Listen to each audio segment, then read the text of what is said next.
জুলাই ঘোষণাপত্রে একটি নির্দিষ্ট দলের চিন্তা চেতনা প্রকাশ পেয়েছে বলে রাজনীতির ময়দানে গুঞ্জন উঠেছে।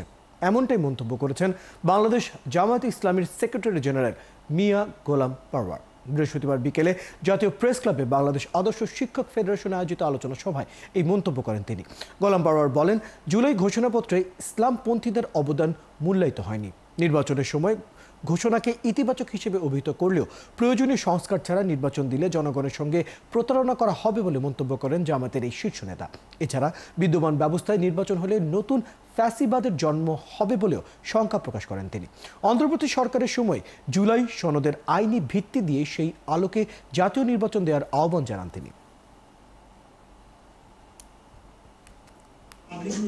আজকে যে ছাত্র শিক্ষকদের জুলাই অভ্যুত্থানের যে অবদান,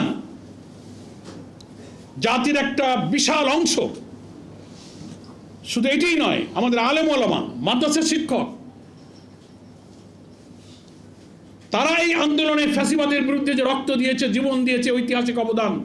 গত 5 তারিখের জুলাই ডিক্লারেশনের মধ্যে তার একটা লাইনও কিন্তু উল্লেখ করা হয়নি।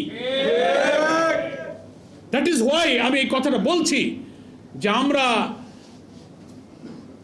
জুলাই ঘোষণাপত্র, জুলাই ডিক্লারেশন যা দেওয়া হয়েছে, যে আশা নিয়ে আমরা সংসদ ভবনের দক্ষিণ প্লাজায় এসেছিলাম,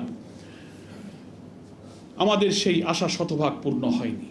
একটা অসম্পূর্ণ বিবৃতির মতো পাঠ করা হয়েছে।